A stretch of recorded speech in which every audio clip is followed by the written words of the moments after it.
Bienvenidos a un nuevo episodio de Root ESG Podcast. Si eres un importador de hierro, acero, cemento, fertilizantes, aluminio, hidrógeno o electricidad, este episodio te interesa y mucho, puesto que vas a tener que pagar un dineral si no haces las cosas en condiciones. En primer lugar, agradecer, como cada semana, que nos acompañéis en la ruta hacia la sostenibilidad, ya sea a través de YouTube, TikTok, LinkedIn o Spotify. La acogida está siendo tremenda. Son cientos de horas de reproducción y miles de visualizaciones las que contabilizamos ya en el canal. Seguimos trabajando muy duro para traeros el mejor contenido posible. Queremos saber qué temas os interesan, por lo que poned en comentarios de qué queréis que hablemos en los próximos episodios. Dicho esto, vamos al lío con el tema de hoy. Os decía al comienzo que si sois importadores de ciertos materiales, ibais a tener que pagar bastante dinero. Si no eres importador, este tema también te interesa, puesto que es un gran argumento en contra de los negacionistas de la sostenibilidad. Se trata de un ajuste para nivelar la competitividad entre las empresas que incorporan la sostenibilidad en sus modelos de negocio y las que no. El tema de que los importadores tienen que pagar por ciertos materiales suena alarmista, pero en realidad, si no tienen en cuenta este nuevo coste,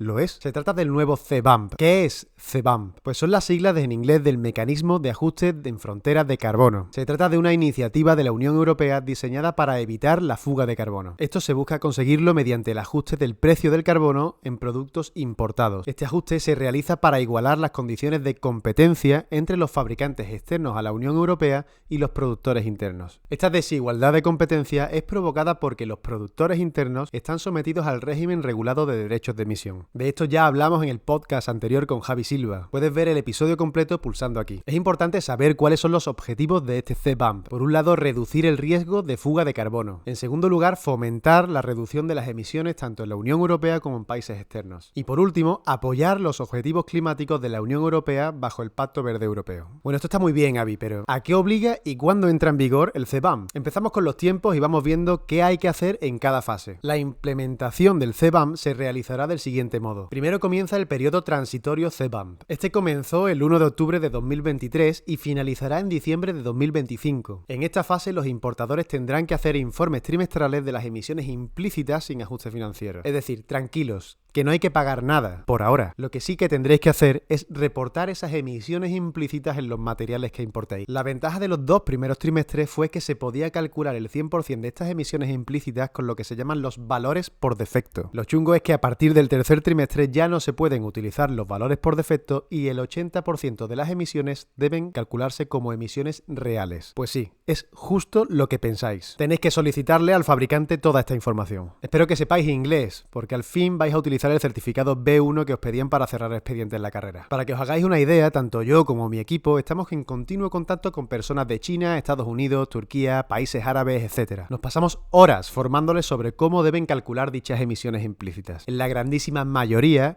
esto no lo tenían ni planteado a largo plazo. Una vez termine este periodo transitorio, comenzará el periodo definitivo CBAM. Este se inicia en enero de 2026.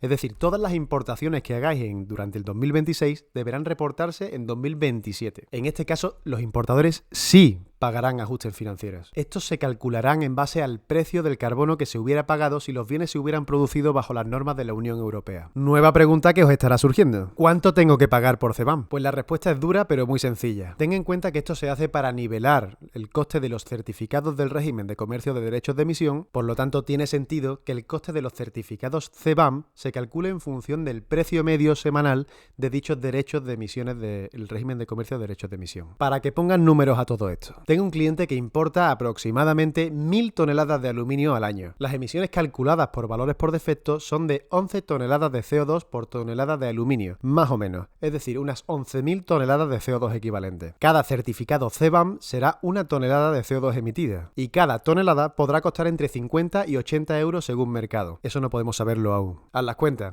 La importación que hacías normalmente, ahora tienes un sobrecoste de medio kilo. No está mal, ¿no? En realidad es lo que te hubiera costado por comprar lo mismo en un fabricante de Europa. No es tan malo como suena. Es peor. Llegados a este punto, la siguiente pregunta que te viene a la cabeza es ¿qué puedo hacer para pagar menos por CBAM? Pues la verdad es que es complicado que te escapes. Se puede seleccionar otro proveedor que pague carbono en origen en caso de que tenga algún sistema parecido al régimen de comercio de derechos de emisión. De esta forma, se restarían estas toneladas emitidas por los certificados CBAM que tendrías que pagar, puesto que estos ya han pasado por caja en origen. Pero en realidad, esto es hacerse trampas al solitario, puesto que el sobrecoste del carbono ya está metido dentro del precio del material. ¿Qué emisiones se incluyen dentro del CBAM? Pues están en el anexo 1, muy detalladamente, pero yo os lo resumo muy rápidamente. Dióxido de carbono, óxido de nitroso y perfluorocarburos. Si viste el podcast número 5 en el que enseñábamos a calcular la huella de carbono personal, pincha aquí para verlo, sabréis cómo se clasifican las emisiones. Acordaos, alcance 1, 2 y 3. Pues las emisiones de CBAM son a muy grandes rasgos como el alcance 1 y 2 del fabricante, en las que se relativizan las emisiones por cada tonelada de producto que te suministran. No es un análisis de ciclo de vida. No es una declaración ambiental de producto. Y no es una huella de carbono de producto según la ISO 14067. Eso tiene que quedar claro como el agua, para que no le pidáis más de la cuenta a vuestros proveedores. En fin. Ya sabes mucho más de CBAM y ya le has visto las orejas al lobo. La siguiente pregunta lógica, sabes cuál es, ¿no? ¿Hay sanciones por no reportar correctamente CBAM? La respuesta es sí. Y muy duras. De hecho, tanto en periodo transitorio como en definitivo, el importe de las sanciones por la no entrega de los certificados CBAM es el mismo que las sanciones previstas por el incumplimiento del régimen de comercio de derechos de emisión. Y estas sanciones pueden ser entre 10 y 50 euros por cada tonelada de emisiones implícitas que no hayas declarado. No hace falta que te haga las cuentas, ¿no? Al fin y al cabo, la conclusión es que no sale rentable no hacer las cosas bien. Para ir terminando con esta sección del podcast dedicada a CBAM, queremos resolver todas las dudas que tengáis al respecto. Aprovechad, porque esto es pura consultoría lo que vamos a hacer. Si te ha gustado este contenido, acuérdate de suscribirte, darle a me gusta y compartirlo con las personas o empresas que creas que pueden ser de utilidad. Sin más, vamos con la siguiente sección en la que recibimos a una persona de primer nivel en materia de sostenibilidad. ¡Vamos a ello!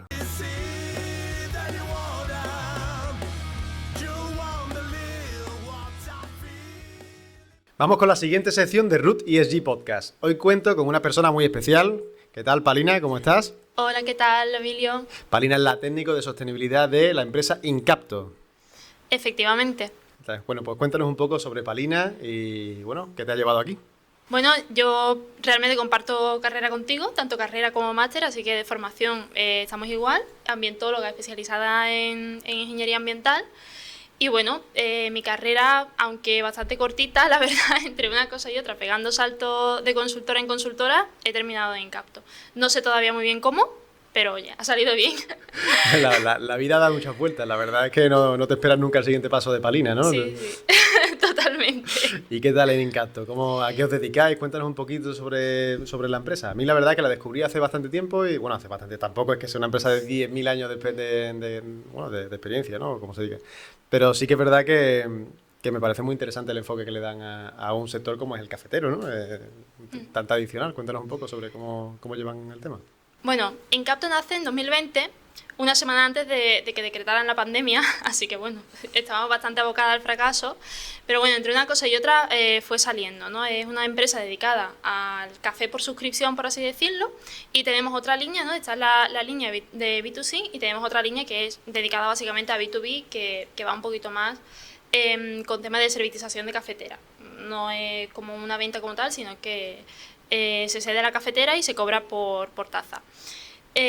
Nada, es un negocio que todavía están haciendo, ¿no? Todavía al final no deja de ser una startup, 1000 cosas por hacer, 1000 cosas por fundar, porque todavía estamos con los pilares, estamos, bueno, un poco lío todo, ¿no? Todos los días sale algo urgente que al final va retrasando las cosas que son realmente necesarias, ¿no? Pero bueno, bastante bien, lo estoy llevando con dignidad.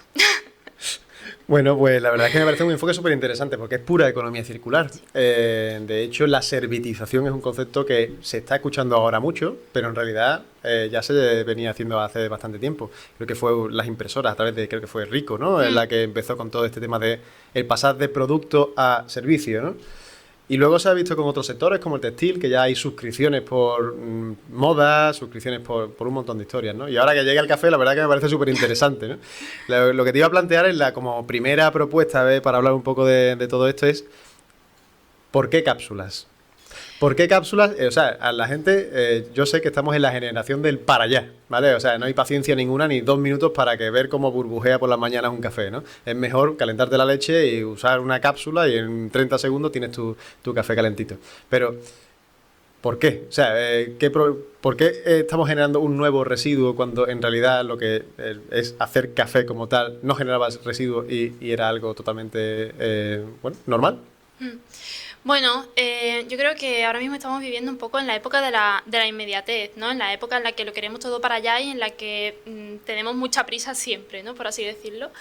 El tema de las cápsulas ha sido como una forma fácil, ¿no? de tomarse un café rico, pero la realidad es que ni rico, ni bueno para el medio ambiente, ni tampoco saludable, ¿no? Porque muchas veces trae azúcar o traen cosas que a lo mejor no termina de especificar del todo en el envase.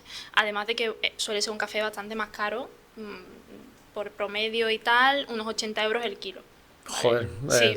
vamos, yo la verdad es que cuando veo, no, te das 10 cápsulas por 3, 50, 4 euros, digo, madre mía, hace las cuentas, ¿no? Y te sale a 50 euros el café, a 50 céntimos el café, ¿no? Efectivamente. Entonces, bueno, las grandes marcas lo fueron vendiendo un poquito así como algo un poco más exclusivo, algo para personas con un standing un poquito más alto, ¿no? A lo mejor un nivel económico más alto, pero la realidad es que ni tan accesible ni tan especial, ¿no? Al fin y al cabo. Y bueno, eso de generar un residuo nuevo, ¿no? Que ni siquiera, por mucho que se empeñen en decirlo, no es reciclable, pues tampoco tiene mucho sentido, ¿no? Entonces, bueno. Yo no lo llego a comprender con lo zen que es levantarte por la mañana, ver burbujear tu cafelito y tomártelo tranquilo, qué prisa hay en calentarte una leche rápido y darle al botón de la cápsula, no le encuentro ningún tipo de sentido, ¿no? Bueno, Pero bueno, yo por ver, porque es que muchas veces se hacen comparaciones que no tienen justificación, por ejemplo, que sé, el tema, tratábamos en el otro podcast, el tema de los vehículos eléctricos frente a los vehículos de combustión y tal. Eso tiene que decirlo alguien que sepa. Y se hacen normalmente lo que son análisis de ciclo de vida comparativos. ¿Tú conoces algo o habéis hecho algo que pueda demostrar verificado de una forma verificado por un tercero independiente o no, pero simplemente con una justificación técnica sólida que de verdad es más sostenible o menos el usar cápsulas frente a vuestro modelo de negocio? bueno, de hecho, hay una consultora independiente, ¿vale? Que se llama Quantis, que hace un par de añitos sacó un estudio sobre un análisis de ciclo de vida sobre el tema de las cápsulas, ¿no? Donde comparaba tanto las superautomáticas como las cápsulas, como incluso las típicas cafeteras italianas, ¿no? De toda la vida. El caso es que el problema de los análisis de ciclo de vida, ¿no? Y las personas que trabajamos en esto lo sabemos, y es que tienen siempre sus trucos. Entonces tú puedes ir ajustando tanto la unidad funcional como cualquier tipo de parámetro El enfoque, ¿no? Claro, el enfoque para cuna a tirarlo para cuna. tu lado, claro. ¿Qué pasa? En ese análisis es muy curioso porque salió favorecida la cápsula, y salió favorecida por el tema de que utiliza mucho menos café a la hora de prepararte una taza, ¿no? Que por ejemplo el café en grano. Ellos utilizan como unos 6,5 gramos aproximadamente, y el café en grano unos 9 gramos. Entonces, claro, al final todo esto, si no hablas en el mismo idioma del consumidor, resulta confuso, ¿no? Resulta confuso y resulta que ni siquiera pueden entender cómo una cápsula, ¿no? Que genera residuos puede ser más sostenible a la hora de consumir que incluso el café en grano, ¿no? O incluso la cafetera italiana, porque la cafetera italiana también salió con un impacto bastante mayor que la cápsula. Claro, cuando tú utilizas un residuo, ¿no? Y te empeñas en decir que es reciclable, que el aluminio es 100% reciclable y tal, pero no cuentas toda la historia, ¿no? Y no cuentas toda la historia de que en realidad las cápsulas no se pueden reciclar, se pueden separar, hay mecanismos de separación, pero no hay mecanismos de reciclaje, porque es un sistema muy complejo, ¿no? Entonces, bueno, ahora mismo nosotros tenemos el análisis de ciclo de vida nuestro, pero no es comparativo. ¿Lo vais a abordar? Lo abordaremos en un futuro, pero ahora mismo no lo tenemos. ¿Y lo vais a hacer con distintas categorías de impacto? ¿O como por ejemplo huella de carbono, huella hídrica o tal? ¿O os vais a centrar únicamente en emisiones como suele hacerse en otro tipo de productos? No, a ver, nuestra idea, de la misma manera que se ha hecho este análisis de ciclo de vida que hemos hecho ahora, se abordarán diferentes categorías. Nosotros lo que más hemos tenido en cuenta ahora mismo son el tema de las emisiones, el consumo de agua, el uso de recursos naturales y también la acidificación del suelo, ¿no? Y Venga, dilo.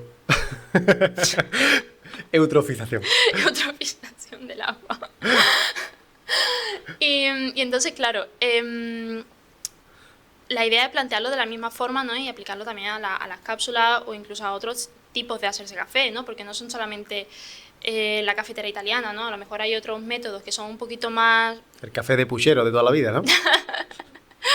hay otros métodos, ¿no? Que son un poquito más de baristas de especialidad, como el Aeropress, ¿no? O hay, no sé, Ahora mismo el Hay café... muchos tipos, hay sí. muchos tipos. O sea, hacerse un café es un arte últimamente, Sí, ¿no? Porque sí. yo siempre me lo he hecho con la cafetera italiana y la verdad es que no se me ocurre una forma más sostenible, entre comillas, desde el punto de Sí. vista de generación de residuos que esa. Por eso digo, joder, si le metes un aluminio y luego tienes que gestionar ese aluminio y tal, yo la verdad es que lo veo claro desde el punto de vista del consumidor, aun teniendo conocimiento de temas medioambientales. O sea, que no me hace falta ver un análisis de ciclo de vida comparativo, pero sí que es verdad que yo creo que es necesario. Sobre todo Sí. también lo que para evitar todo ese conflicto comparativo que suelen hacerse las marcas, ¿no? De tirarse piedras unos a otros. Yo tengo menos emisiones que tú por kilo de producto. Son las PCR, no el palito de la nariz del COVID, Sí. sino las Product Category Rules, ¿no?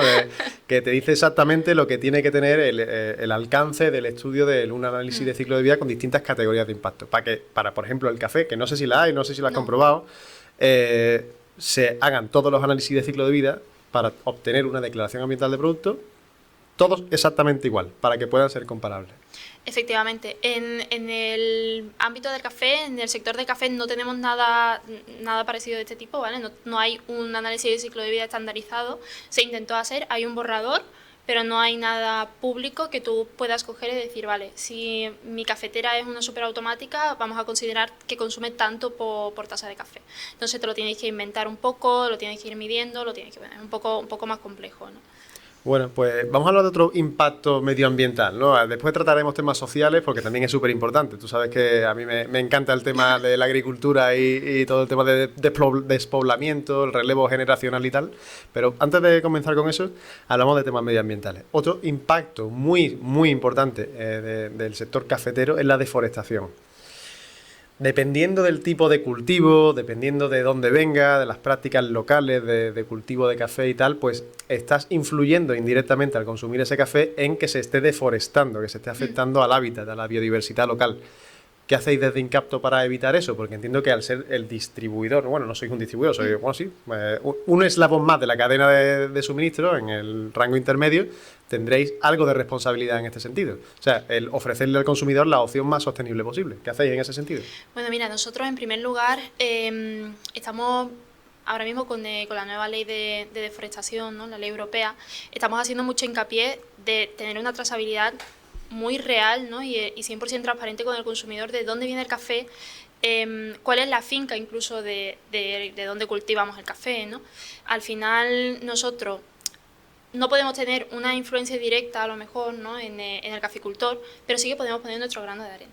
Y ese grano de arena viene muchas veces de impulsar nuestros propios proyectos, ¿no? O hablar con los caficultores y decirle, vale, mira, nosotros te damos un cierto incentivo económico, ¿no? O planteamos un proyecto para que tú puedas obtener un beneficio económico de esto, para que apliques, no sé, las prácticas de agricultura regenerativa, ¿no? Para que plantes árboles, para que protejas tus cultivos.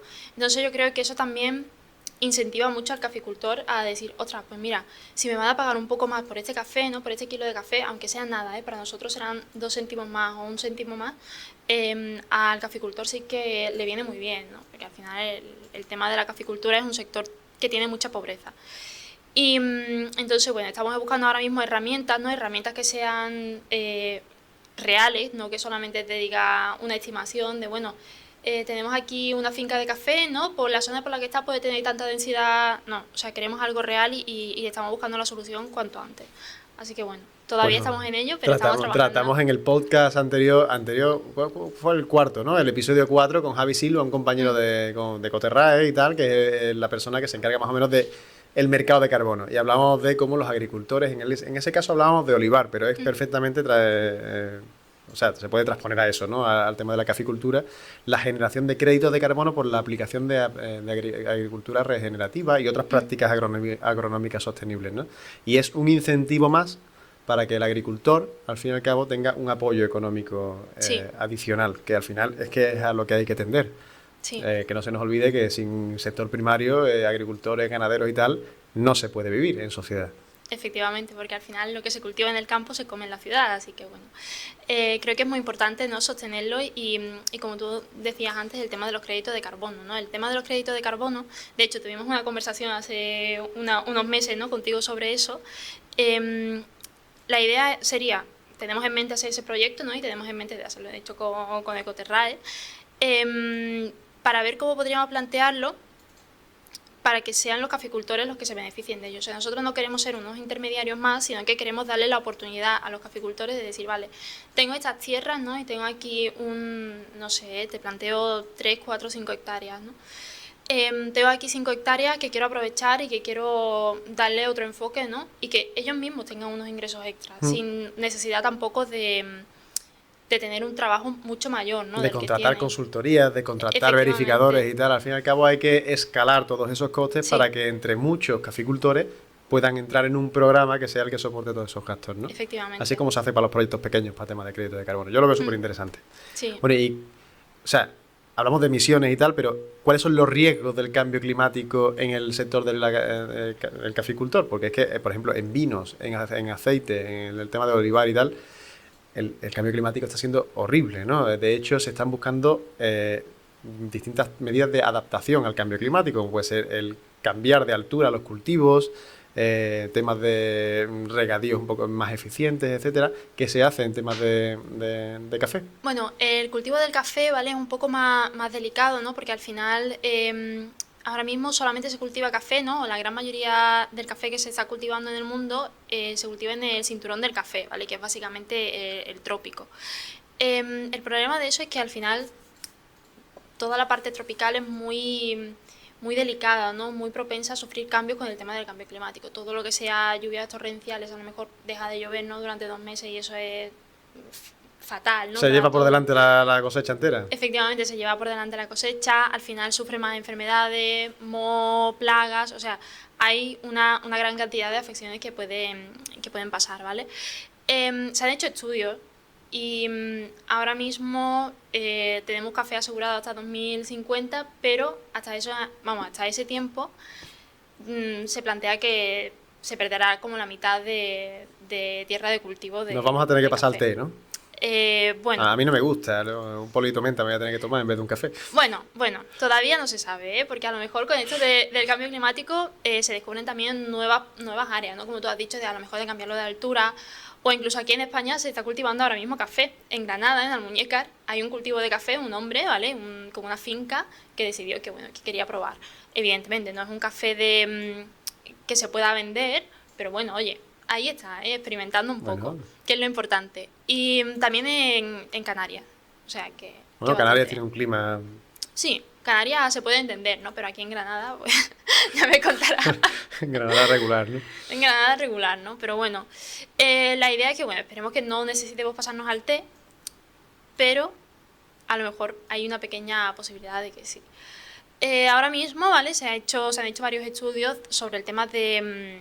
que más que el cambio climático lo que puede afectar es la falta de relevo generacional, ¿vale? Y el tema de la pobreza. Al final no hay mano de obra para trabajar el café. Las nuevas generaciones se van fuera porque el café no le da suficiente dinero, ¿no?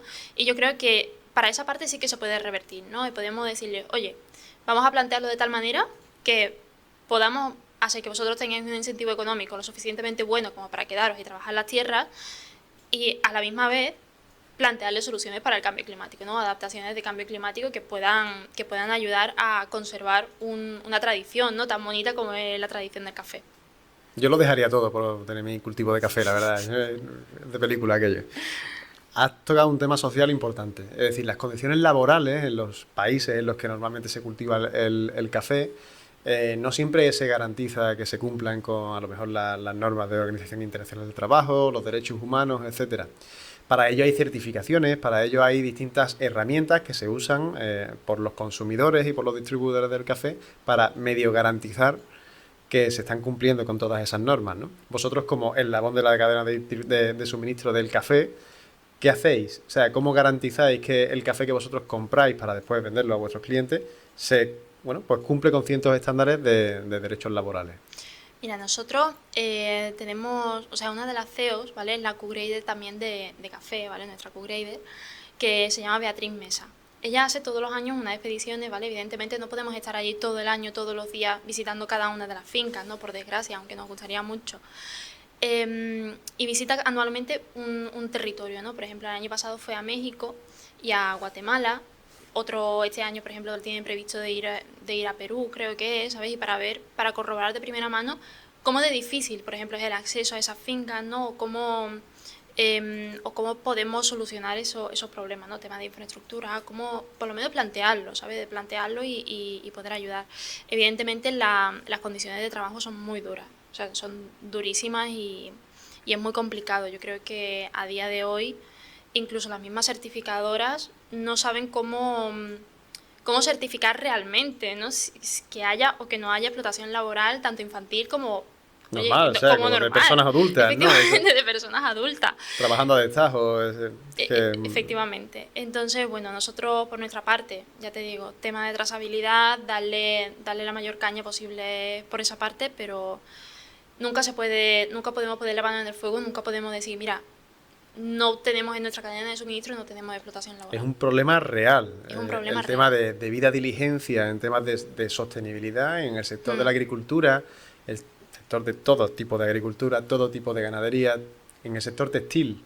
Hay muchísimo problema para poder garantizar que en tu cadena de suministro, en tu cadena de valor, no haya vulneraciones de derechos laborales, de derechos humanos, etcétera, porque es que directamente tendrías que estar allí con cámaras porque es que, claro, si tú vas a auditar, siempre hay chivatazos, siempre te esconden todo por detrás de la puerta, lo que no tienes que ver y tal. Sí. Y, entre comillas, yo creo que es demasiado fácil engañar a los auditores. Sí. Creo que es demasiado fácil todavía. Y creo que las sanciones no están siendo como deberían de ser si se encuentran crímenes como que trabajen niños o explotar a personas por esos salarios y sobre todo por esos horarios laborales interminables, ¿no? Sí. Así que yo creo que es un problema bastante serio en el sector. Y una cosa que cuando yo no tenía ni idea de café, yo más allá del café que me tomo no sé nada de café y desde que dijiste que ibas a venir me he puesto a investigar y he visto que los precios del café son como el Bitcoin. Eso sube y baja como es una volatilidad tremenda.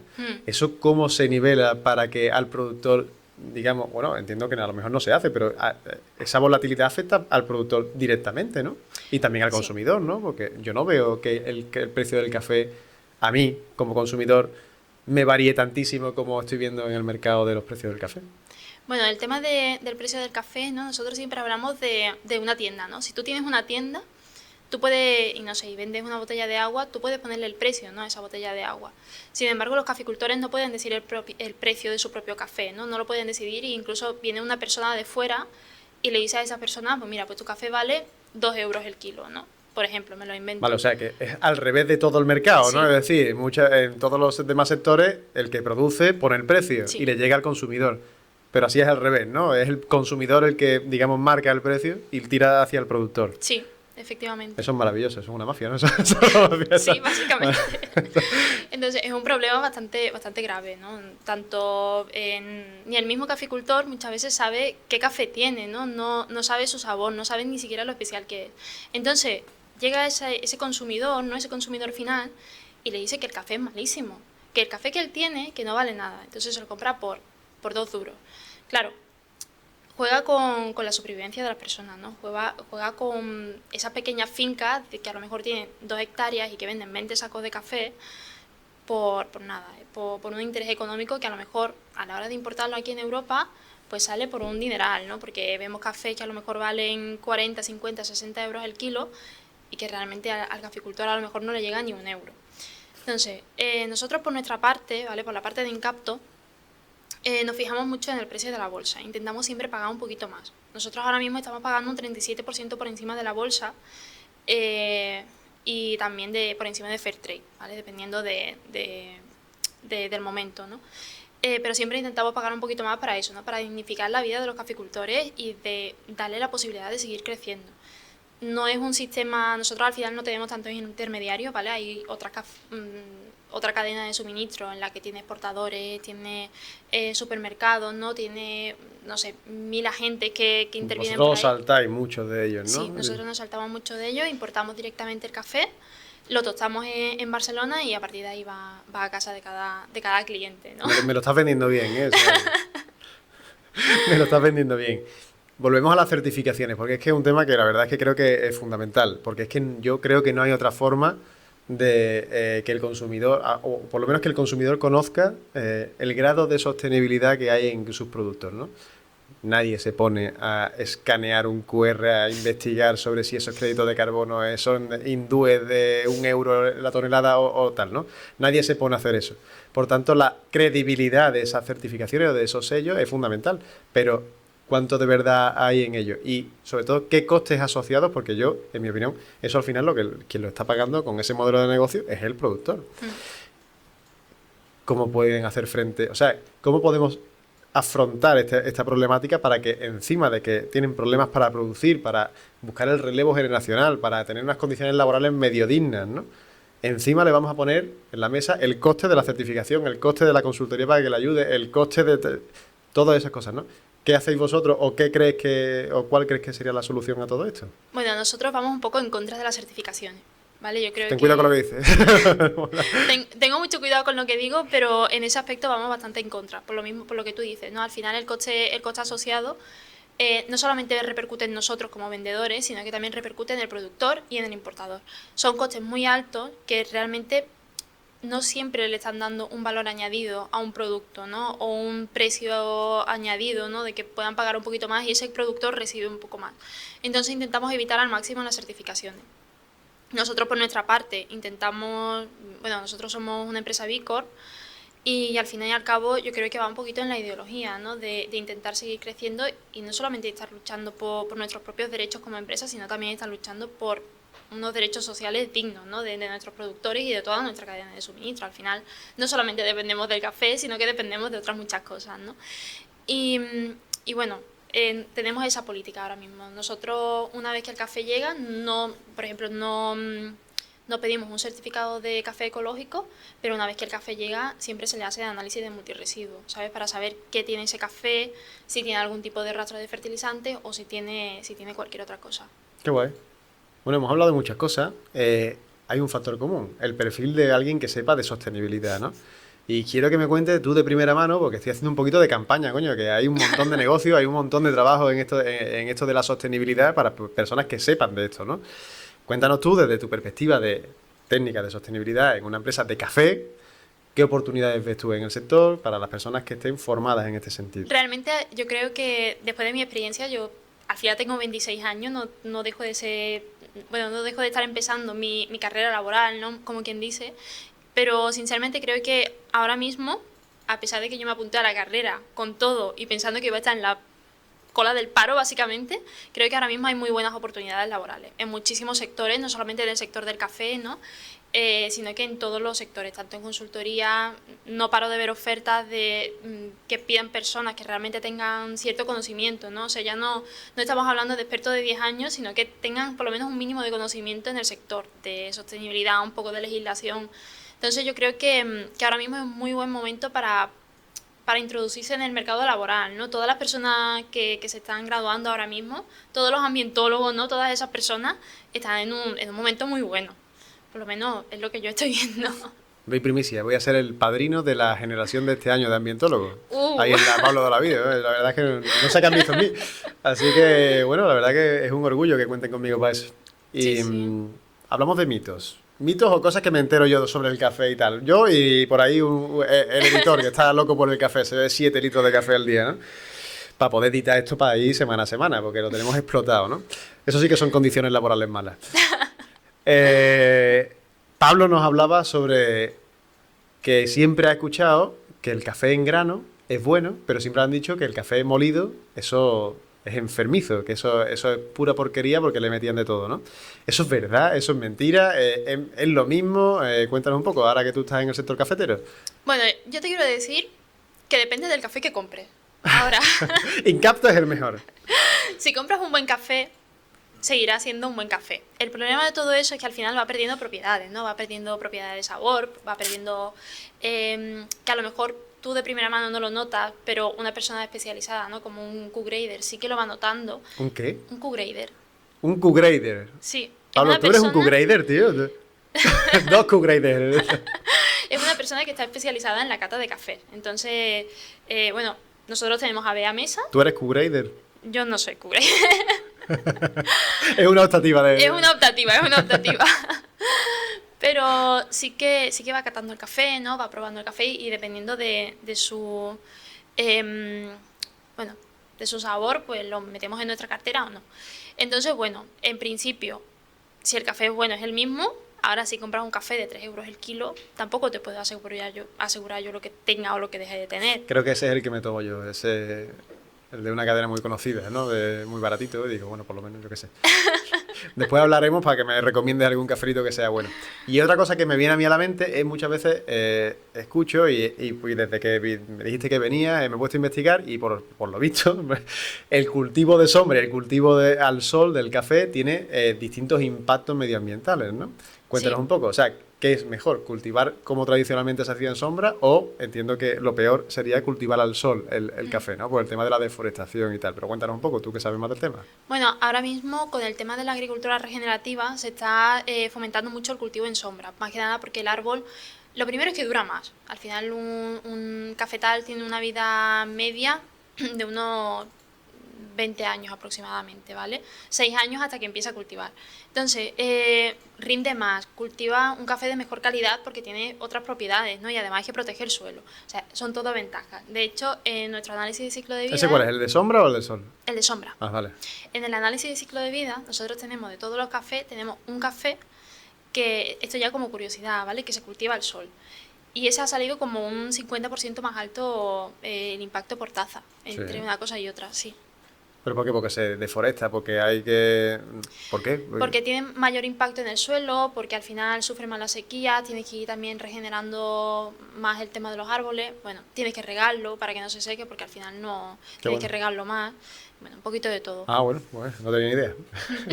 Bueno, pues vamos cortando, Marina, hemos tratado de todo, temas ambientales, temas sociales, temas laborales, temas de cambio climático y tal, yo qué sé. Cuéntanos un poco sobre los próximos pasos de Incapto, vuestros objetivos y tal, un poquito de momento promo, aunque ya habéis hablado de Incapto, pero cuéntanos un poco sobre qué esperamos de Incapto en los próximos años y así vamos cortando.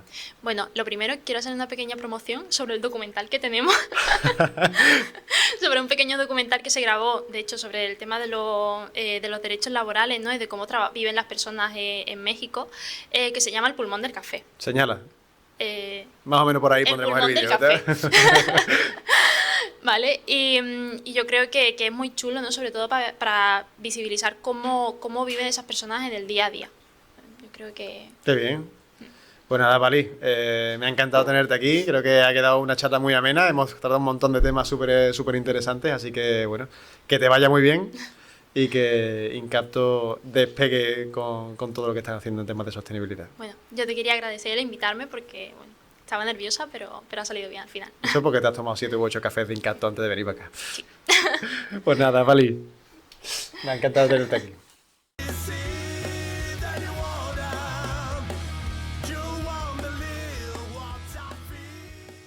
Vamos con la última sección del podcast de hoy, las preguntas y respuestas de la comunidad. Hemos recibido un montón de preguntas que ahora nos va a contar Sergio. ¿Qué tal? ¿Cómo estás? ¿Qué tal, Abilio?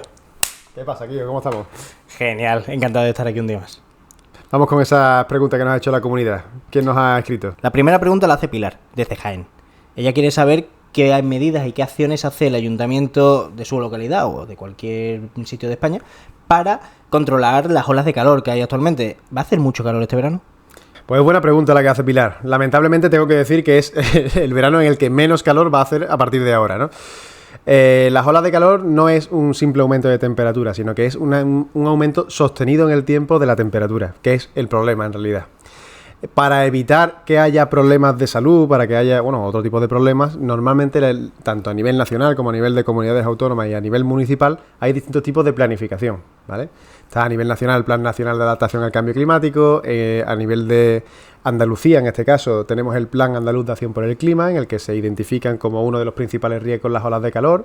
Y a nivel de municipio, no conozco el caso de Jaén, pero seguro que sí, tiene lo que se llama un plan municipal contra el cambio climático, ¿vale? Que es, digamos, las acciones concretas que lleva a cabo el ayuntamiento para hacer frente a los principales riesgos climáticos que hay, ¿no? Eso se hace con los planes municipales contra el cambio climático y con una iniciativa a nivel europeo que se llama Pacto de los Alcaldes, ¿vale? Y que se cumplen con, bueno, se establecen una serie de objetivos, tanto de reducción de emisiones como de adaptación al cambio climático. Pues ya sabes, Pilar, ve buscando el mando del aire acondicionado porque este verano va a hacer calor tela. Relacionado con las emisiones de la huella de carbono que hablamos en el episodio 4, Alberto nos hace la pregunta: si teletrabajásemos en casa, nos moviésemos menos y estuviéramos en un estado tipo pandemia, ¿no reduciríamos la huella de carbono? Es una buena pregunta. La respuesta es depende. La respuesta depende porque esas emisiones que se evitan por la reducción de la movilidad, por combustibles fósiles, ya sea por aviones, por coches, por lo que sea, por esos vehículos al fin y al cabo, eso se sustituye por consumos energéticos de servidores. Esos servidores tienen un consumo eléctrico. Y si esos consumos eléctricos no están suministrados con energías renovables, lo que estamos haciendo es lo mismo. De hecho, si calculas la huella de carbono de la movilidad de un evento y lo comparas con, a lo mejor, ese mismo evento, pero si no va la gente allí y se celebra de forma virtual, a través de un servidor, pues seguramente el consumo energético te salga algo parecido. Yo no lo he hecho, pero seguramente que sí. La diferencia es que en la movilidad de esas personas pues se lleva a cabo, es un consumo energético con combustibles fósiles. En cambio, normalmente los servidores en los que se alojan los eventos virtuales y tal son de plataformas que están suministradas con energía renovable. Eso no siempre pasa. Si estuviesen suministrados con un mix eléctrico que tuviese un factor de emisión elevado, pues a lo mejor hubiese más emisiones por hacerlo virtual que en comparación con la movilidad de los asistentes en un evento presencial. Pasa lo mismo con el teletrabajo. En una gran empresa, pues yo qué sé, si tienen 1000 empleados, pues todos van a trabajar todos los días en coche, autobús, en todos los tipos de medios de transporte. Pero si es teletrabajo, todos ellos están haciendo uso de un servidor, que en este caso pues puede ser, yo qué sé, Microsoft, Google o otros que no tienen por qué ser los más famosos y que a lo mejor, en los casos de las más grandes, me consta que casi todos, si no todos, están suministrados con garantías de origen renovable, pero los otros, que no son los más grandes, pues muy probable que te los encuentres con que están suministrados con energía de un factor de emisión con bastante porcentaje de combustibles fósiles. Yo tenía en un proyecto que tuve de tema de geolocalización, de marketplace geolocalizado, teníamos que tener el servidor y tampoco era tan caro el precio. No tiene por qué ser más caro. De hecho, no tiene nada que ver. Al fin y al cabo, No entiendo por qué a día de hoy no todos los servidores son ya sostenibles, alimentados con energías renovables. Yo tampoco, la verdad, porque la posibilidad está. ¿Tú crees que Google lo hará o no lo hará? ¿O la mitad sí, la mitad no? Yo he visto los reportes de Google y se supone que sí. Y Microsoft también. Y hay otros como SAP, hay muchos tipos de empresas en este sentido. Y casi todos, te diría, todos los grandes están en esta línea. Porque si no pierden competitividad frente a la competencia. Ávilo, ¿tú sabes lo que es el kintsugi? Regular, ¿para qué te voy a engañar? Pero sí que es verdad que me suena algo japonés, ¿no? Sí, es una técnica japonesa. Como verás, soy un lumbrera, kintsugi japonés, soy Sherlock. Has acertado con el origen. Es una técnica japonesa que lo que hace es una vasija rota de cerámica, la reconstruye con una serie de polvos de oro y demás y queda súper preciosa, ¿no? Es una forma de darle una segunda vida al producto y esto se hacía en el siglo XV. A día de hoy, con todos los avances que hay, tenemos un montón de artículos y de productos de uso cotidiano que no tienen segunda vida. No hay forma de darle una segunda vida, como es la colilla de un cigarro. Abilio, ¿qué crees que va a pasar con el futuro de estos tipos de productos que no se les puede dar una segunda vida? Porque ya que tengan materiales poco sostenibles, vale, pero ya que encima no se le puede dar una segunda vida... Has dicho 2 o 3 residuos que la verdad que son complicados, ¿eh? Es decir, el tema de las colillas, es que hay cepillo de dientes, hay residuos que son muy complejos de reintroducir en la cadena de valor, ya sea reutilizado, reciclado o tal. Hasta que no sea rentable, te diría que no se va a conseguir, ¿vale? Porque al fin y al cabo la gestión de los residuos es un negocio como otro cualquiera. Hay que aguantar, soportar los costes de tratar esos residuos. Y actualmente yo conozco pocas empresas que se puedan hacer cargo de esos residuos que estás comentando. El tema de las colillas, sé que hay empresas que lo están haciendo ya. Pero sé también que es un problema para el sector de los residuos. Hay pocas empresas que se hayan puesto a innovar en este sentido. Y el tema de los cepillos de dientes, igual, casi todo acaba en el vertedero, en la fracción resto. Es muy caro crear un algodón de las colillas y demás que se desintegre en días, semanas. Tiene que ver más con la demanda y que el consumidor esté acostumbrado a consumir este tipo de producto que con lo viable que sea. Viable tecnológicamente seguro que es. Que el consumidor quiera esa alternativa frente a la convencional y que las empresas convenzan, entre comillas, de consumir estas alternativas frente a los productos convencionales, eso es lo que es ahora mismo más complejo, porque normalmente va con un coste mayor asociado en estas primeras etapas de la innovación. Era como los cepillos de bambú. No sé si se pusieron de moda hace como 3 o 4 años. Sí, yo, de hecho, los primeros que salieron, me compré uno por 5 pavos, creo, ¿no? Y digo, yo, joder, macho, un cepillo de dientes por 5 pavos, pero ahora están que lo regalan. Pero hace 5, 6, 10 años eran bastante más caros. ¿Por qué? Porque se estaban metiendo en el mercado. Era más complicado. Te estabas pagando las primeras fases de la innovación. Pues ya sabéis, equipo, mentalidad sostenible. Comprar artículos que se degraden o que sean más fáciles de darle una segunda vida. Ya sabéis, podéis dejarnos todas vuestras consultas en info@rootesg.com, comentarios, short, donde queráis. Nosotros estamos en todas las redes. Hasta aquí el programa por hoy. Oye, ¿te importa que la despido yo? Por mí encantado, Sergio. Dale caña. Hasta aquí el programa por hoy. No olvides suscribirte, darle like, campanita, notificaciones en el móvil. Estamos en todas las redes. No te olvides, Root ESG. Nos vemos.